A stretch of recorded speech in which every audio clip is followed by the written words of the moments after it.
We are standing in a landscape painted by a dead artist, standing in stasis, immutable.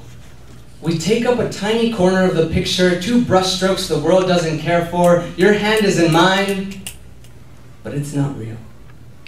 Just pastels easily destroyed by fire. The photograph of our brief infinity will be shredded by time, and we will join the dust that floats into people's eyes when they don't want to admit they are crying.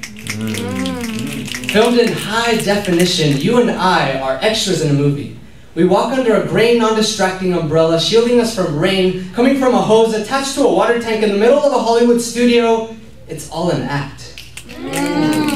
We are standing in the 5th row at a concert where you can hear us screaming 5 minutes and 37 seconds into the live version of the album, track 2. Though we may not be the focus of the world, there's an empty dirt plot I discovered where I invited you to help me start an important garden. When I first met you, you became the girl with the most powerful lipstick. The red on your lips matched the red of my blood being pumped 30 times faster from my heart when you walked into the room. We are written in pencil on paper, temporary, beautiful in cursive. Your voice is a vinyl record playing at the back of my head, full sound. My favorite side is the one that isn't cracked and perfectly curved. When your eyes started to rain, my shirt would be your gutter. And I'd fetch your favorite phrase from my library, and I'd read to you softly, everything is going to be okay. But I'd read to you from my book titled Lies. There's a decaying tree in my backyard near the 2 bikes we own together that lets all its leaves fall during all the seasons. And I'd stare at it, and I'd scream, grow something, damn it! Let me know there's hope!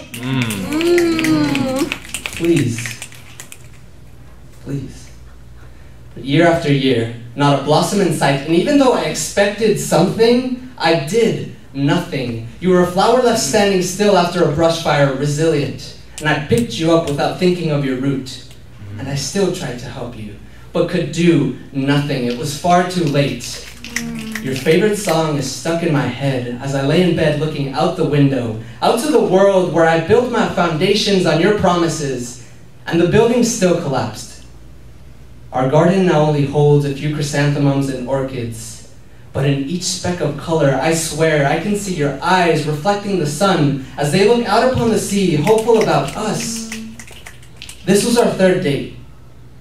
We built sandcastles near the ocean, too stubborn to care about them ever falling apart. We'd work quickly and build fluted columns, flying buttresses, moats, and a wall surrounding it. We'd laugh until tears mixed with salt water at the mere thought of our castles ever disintegrating. Little did I know that those castles, under the purple eternal sky, were just another stepping stone on our way out the door, and we both crushed it under the weight of our anxieties and happiness. Slurred words don't serve me anymore. And screams into the abyss won't do anything to fix us, but every time I see you, a faint soundtrack starts to play in the background, and we both smile at each other, and I wonder when it's time to look away. There's a small piece of me that wants to thank you for every moment you've given me, because through you, I've learned about myself. But I'd never do that.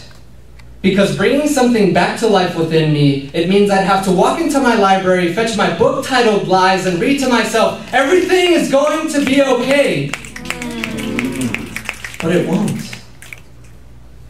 And to think, it all started with a simple question. Will you be my Valentine? Aww.